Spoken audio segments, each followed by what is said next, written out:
নমস্কাৰ বন্ধুসকল, মই হিৰেন। আজি এই ভিডিঅ'টো আগবঢ়াইছোঁ আপোনালোকক এই 2025 বৰ্ষৰ এপ্ৰিল মাহটোত এই দুই ৰাশি ব্যক্তিসকলে কেনেধৰণৰ ফলাফল লাভ কৰিব তাৰে সম্পূৰ্ণ তথ্য আপোনালোকক আগবঢ়াইছোঁ। প্ৰথমে মোৰ এই চেনেলটো ছাবস্ক্ৰাইব কৰি ল'ব, যাতে মোৰ পিছৰ ভিডিঅ'বিলাক আপোনালোকে সহজে লাভ কৰিব পাৰে। লগতে মোৰ ভিডিঅ' যদি ভাল লাগে তেন্তে লাইক আৰু শ্বেয়াৰ কৰিব, কমেণ্ট কৰি আপোনালোকৰ মনোভাৱ প্ৰকাশ কৰিব। এতিয়া আহোঁ মূল বিষয়লৈ। সৰ্বপ্ৰথম পাৰিবাৰিক জীৱনৰ ক্ষেত্ৰত এনেধৰণৰ এই মাহটো আপোনাৰ পাৰিবাৰিক জীৱনৰ বাবে অনুকূল বুলি প্ৰমাণিত হ'ব, যাৰ বাবে আপুনি আপোনাৰ কাম ভালদৰে কৰিব পাৰিব। যদি আপুনি ইতিমধ্যে কোনো পাৰিবাৰিক সিদ্ধান্তৰ সন্মুখীন হৈ আছে বা হৈছে, তেন্তে সেয়াও নাইকিয়া হৈ যাব। সমাজতো আপোনাৰ সন্মান বৃদ্ধি হোৱা দেখিব আৰু সকলোৱে আপোনাক সন্মান কৰিব। আপুনি আপোনাৰ পৰিয়ালৰ সৈতে ভ্ৰমণলৈ যোৱাৰ পৰিকল্পনা কৰিব পাৰে, য'ত আপুনি আপোনাৰ আত্মীয়ৰ সমৰ্থনো পাব। এই সময়ছোৱাত সকলোৰে সৈতে আপোনাৰ সম্পৰ্ক আগৰ তুলনাত অধিক মজবুত হ'ব। আপোনাৰ কোনোবা দূৰৰ আত্মীয়ই আপোনাৰ ঘৰলৈ আহিব পাৰে আৰু আপুনি তেওঁৰ পৰা কিছু কামত সহায় পাব। ব্যৱসায় আৰু চাকৰিৰ ক্ষেত্ৰত এনেধৰণৰ যদি আপুনি ব্যক্তিগত খণ্ডত কাম কৰে, তেন্তে এই মাহত আপুনি আপোনাৰ চাকৰিত পৰিৱৰ্তন আনিব পাৰিব। পুৰণি কোম্পানী এৰি নতুন কোম্পানীত যোগদান কৰিব পাৰে।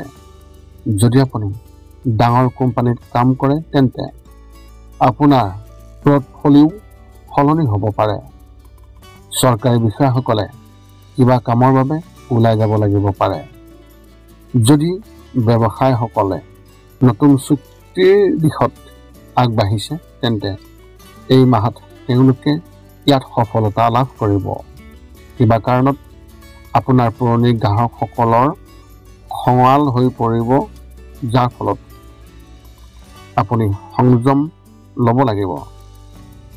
আৰু তেওঁলোকে খঙাল হৈ পৰিলেও এই সমস্যাও অতি সোনকালে সমাধান হ'ব। যদি আপুনি মাটিৰ সৈতে জড়িত কোনো কামত ধন বিনিয়োগ কৰিছে, তেন্তে তাৰ পৰাই আপুনি লাভ পাব। শিক্ষা আৰু কেৰিয়াৰ ক্ষেত্ৰত এনেধৰণৰ যদি আপুনি কোনো অতিৰিক্ত পাঠ্যক্ৰম পঢ়ি আছে, তেন্তে এই মাহত অলপ সাৱধান হওক, কাৰণ কিবা এটা হ'ব যাৰ বাবে আপুনি এই পাঠ্যক্ৰমটো এৰিব লাগিবলগীয়া হ'ব পাৰে। কলেজত পঢ়া শুনা ছাত্ৰ ছাত্ৰীসকলে নিজৰ কামত মনোনিৱেশ কৰিব যদিও ফলাফল পাবলৈ কিছু সময় লাগিব। যদি আপুনি প্ৰতিযোগিতামূলক পৰীক্ষাৰ বাবে প্ৰস্তুতি চলাই আছে, তেন্তে এই মাহত আপুনি কেৱল ইতিবাচক ফলাফল পোৱাই নহয়, আপোনাৰ ঘনিষ্ঠ কোনোবা এজনৰ পৰাও সমৰ্থন লাভ কৰিব। আপুনি তেওঁলোকৰ সৈতে ভৱিষ্যতৰ পৰিকল্পনা কৰিব, যিবোৰ ভৱিষ্যতে উপকাৰী বুলি প্ৰমাণিত হ'ব। প্ৰেমৰ ক্ষেত্ৰত এনেধৰণৰ এই মাহটো আপোনাৰ আৰু আপোনালোকৰ প্ৰেমৰ সম্পৰ্কৰ বাবে অলপ অশান্ত হ'ব। যদি আপুনি কাৰোবাৰ লগত প্ৰেমৰ সম্পৰ্কত আছে আৰু তেওঁলোকৰ পৰা আঁতৰি থাকে, তেন্তে তৃতীয় ব্যক্তিয়ে ভুল বুজাবুজিৰ সৃষ্টি কৰিবলৈ চেষ্টা কৰিব, কিন্তু তেওঁ সফল নহ'ব। এই মাহটো বিবাহিত লোকৰ বাবে ভাল হ'ব আৰু নতুন সমস্যাও নাথাকিব। মাহৰ মাজভাগত আপোনাৰ পত্নী বা স্বামীৰ কিছু কথাত হতাশ হ'ব পাৰে, কিন্তু ধৈৰ্য ধৰিলে সমস্যাটো সোনকালে সমাধান হ'ব। বিবাহৰ বাবে অপেক্ষা কৰি থকা ব্যক্তিসকলে মাতৃৰ ফালৰ পৰা এটা ভাল প্ৰস্তাৱ লাভ কৰিব। স্বাস্থ্যৰ ক্ষেত্ৰত এনেধৰণৰ এই মাহত আপুনি নিজৰ ভিতৰতে এক নতুন শক্তি অনুভৱ কৰিব আৰু নতুন কাম কৰিবলৈ প্ৰেৰণা লাভ কৰিব। এই কামত আপুনি আপোনাৰ পত্নী বা স্বামীৰ সম্পূৰ্ণ সমৰ্থন পাব। যদি আপুনি দীৰ্ঘদিন ধৰি যিকোনো ৰোগত ভুগি আছে, তেন্তে সেই সমস্যাটো সমাধান হ'ব। মাহৰ তৃতীয় সপ্তাহত কিছু সময়ৰ বাবে মানসিক চাপৰ কিছু সমস্যা হ'ব পাৰে, কিন্তু বেছি দিন নাথাকিব। এনে পৰিস্থিতিত যোগাসন কৰাৰ অভ্যাস গঢ়ি তোলক, তেতিয়া আপোনাৰ মনটো শান্ত হৈ থাকিব। ৰাতিপুৱা কমেও আধা ঘণ্টা যোগাসন কৰাটো নিজৰ নিয়ম কৰি লওক। আপোনাৰ এই মাহত শুভ সংখ্যা হিচাপে 2 আৰু শুভ ৰং হিচাপে আপুনি এই মাহত কেশৰ ৰং ব্যৱহাৰ কৰিব পাৰে। তুলা ৰাশি ব্যক্তিসকলৰ বাবে এক বিশেষ তথ্য, যদি আপুনি ঘৰৰ পৰা আঁতৰত কাম কৰে তেন্তে এই মাহত কামলৈ যোৱাৰ সময়ত সাৱধান হওক, কাৰণ দুৰ্ঘটনাৰ সম্ভাৱনা আছে। গতিকে ঘৰৰ পৰা ওলাই যাওঁতে সাৱধান হওক আৰু খৰখেদা নকৰিব। সৰ্বপ্ৰথম পাৰিবাৰিক জীৱনৰ ক্ষেত্ৰত এনেধৰণৰ, এই মাহটো আপোনাৰ পাৰিবাৰিক জীৱনৰ বাবে আগৰ তুলনাত খুবেই ভাল হ'ব। যদিও কিছুমান বিষয়ত পাৰস্পৰিক মতানৈক্যৰ সৃষ্টি হ'ব, কিন্তু ধৈৰ্য বজাই ৰাখিলে সেই বিষয়টো আৰু বেছি তীব্ৰতৰ নহ'ব। যদি আপুনি বিবাহিত তেন্তে আপোনাৰ পত্নী বা স্বামী আৰু মাকৰ লগত কাজিয়া হোৱাৰ সম্ভাৱনা প্ৰবল দেখিবলৈ পোৱা গৈছে। পিতৃৰ স্বাস্থ্য বেয়া হৈ থাকিব পাৰে। যদি তেওঁ বা তাই ইতিমধ্যে কোনো গুৰুতৰ ৰোগত ভুগি আছে তেন্তে এই মাহত চিকিৎসকৰ সৈতে যোগাযোগত ৰাখক, যাতে কোনো ডাঙৰ সমস্যা নহয়। মাহৰ শেষত কিবা এটা অনুষ্ঠান হ'ব পাৰে য'ত আত্মীয় স্বজন আৰু বন্ধু বান্ধৱী আপোনাৰ ঘৰলৈ আহিব। ব্যৱসায় আৰু চাকৰিৰ ক্ষেত্ৰত এনেধৰণৰ, যদি আপুনি ছফ্টৱেৰ ইঞ্জিনিয়াৰিঙৰ ক্ষেত্ৰত কাম কৰি আছে তেন্তে আপুনি উপকৃত হ'ব।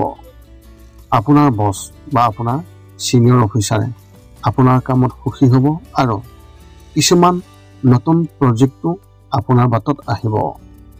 চৰকাৰী বিষয়াসকলে এই মাহত অলপ সাৱধান হ'ব লাগিব আৰু আপোনাৰ ভাৱমূৰ্তি ক্ষতি কৰিব পৰা কাম নকৰিব, নহ'লে কথাবোৰ আৰু বেয়া হ'ব পাৰে। আপোনাৰ ব্যৱসায়ত নতুন গ্ৰাহকৰ যোগদান আপুনি দেখিবলৈ পাব, যদিও পুৰণি গ্ৰাহকেও আপোনাক এৰি যাব পাৰে। আপুনি কোৱা কথা এটাও তেওঁলোকৰ বেয়া লাগিব পাৰে। শ্বেয়াৰ মাৰ্কেটত কাম কৰি থকা ব্যক্তিসকলৰ ক্ষেত্ৰত এই মাহৰ মাজভাগত লাভ পাব, কিন্তু সন্তোষজনক নহ'ব। এই সময়ছোৱাত নতুনকৈ বিনিয়োগ কৰাটো পৰিহাৰ কৰক। শিক্ষা আৰু কেৰিয়াৰৰ ক্ষেত্ৰত এনেধৰণৰ, যদি আপুনি কলেজৰ পৰা ডিগ্ৰী সম্পূৰ্ণ লাভ কৰিছে তেন্তে এই মাহত পষ্ট গ্ৰেজুৱেশ্যন কৰাৰ কথা ভাবিব পাৰে। ইয়াত আপোনাৰ বন্ধু বান্ধৱীৰ সহযোগিতা লাভ কৰিব আৰু উপযুক্ত নিৰ্দেশনাও এজন জ্যেষ্ঠৰ দ্বাৰা প্ৰদান কৰা হ'ব। যদি আপুনি স্কুলত আছে তেন্তে আপুনি এটা নতুন পাঠ্যক্ৰমত যোগদান কৰিব পাৰে, যিটো ভৱিষ্যতে উপকাৰী হ'ব। চৰকাৰী পৰীক্ষাৰ বাবে প্ৰস্তুতি চলোৱা ছাত্ৰ ছাত্ৰীসকলে এই মাহত নিজৰ বাবে নতুন কিবা এটা কৰাৰ ধাৰণা পাব। আপোনাৰ মনোযোগ পৰীক্ষাৰ পৰিৱৰ্তে অন্য কামত কেন্দ্ৰীভূত হ'ব আৰু কেৱল তাতেই কেৰিয়াৰ গঢ়াৰ কথা ভাবিব। অৱশ্যে যিকোনো কাম আৰম্ভ কৰাৰ আগতে নিশ্চিতভাৱে আপোনাৰ ছিনিয়ৰসকলৰ পৰা পৰামৰ্শ লওক। প্ৰেমৰ ক্ষেত্ৰত এনেধৰণৰ, যদি আপুনি বিবাহিত তেন্তে আপোনাৰ পত্নীয়ে বা স্বামীয়ে নতুন চাকৰি বা নতুন কাম পাব পাৰে, যিয়ে আপোনালোক দুয়োৰে আৰ্থিক অৱস্থা উন্নত কৰিব। যদি আপুনিও কাম কৰে তেন্তে দুয়োজনে একেলগে নতুন কিবা এটা আৰম্ভ কৰাৰ কথা ভাবিব পাৰে, যাতে ভৱিষ্যতে সুৰক্ষিত হয়। যদি আপুনি প্ৰেমৰ সম্পৰ্কত আছে তেন্তে আপোনাৰ প্ৰেমিক বা প্ৰেমিকাজনে আপোনাৰ পৰা সহায়ৰ আশা কৰিব, কিন্তু আপুনি সেই কামত অক্ষম হ'ব। ইয়াৰ বাবে দুয়োৰে সম্পৰ্কত উত্তেজনা আহিব আৰু যুক্তিও হ'ব পাৰে। এনে পৰিস্থিতিত আপুনি শীতল মনেৰে চিন্তা কৰিব লাগিব, অন্যথা বিষয়টো তীব্ৰতৰ হ'ব পাৰে। স্বাস্থ্যৰ ক্ষেত্ৰত এনেধৰণৰ, এই মাহটোৱে আপোনাৰ স্বাস্থ্যৰ বাবে নিশ্চিত ফলাফল কঢ়িয়াই আনিছে। যদি আপোনাৰ হাঁফানি বা কোনো শ্বাস প্ৰশ্বাসজনিত সমস্যা আছে তেন্তে এই মাহত নিজৰ বিশেষ যত্ন লওক। মাহৰ প্ৰথম সপ্তাহত কোনো সমস্যা নহ'ব যদিও দ্বিতীয় সপ্তাহলৈকে স্বাস্থ্য সম্পৰ্কীয় কিছুমান সমস্যাই আপোনাক আমনি কৰিব পাৰে। মাহৰ মাজভাগত অস্থিৰতা হ'ব পাৰে, যাৰ বাবে আপুনি কোনো কামত মনোনিৱেশ কৰিব নোৱাৰিব। কিন্তু ধৈৰ্যৰে কাম কৰিলে তেতিয়া পৰিস্থিতি নিয়ন্ত্ৰণত থাকিব। অস্থিৰতা দূৰ কৰিবলৈ ধ্যান কৰিবলৈ চেষ্টা কৰিলে ভাল ফলাফল পাব। আপোনাৰ এই মাহত শুভ সংখ্যা হিচাপে 7 আৰু শুভ ৰং হিচাপে আপুনি এই মাহত ধূসৰ ৰং ব্যৱহাৰ কৰিব পাৰে।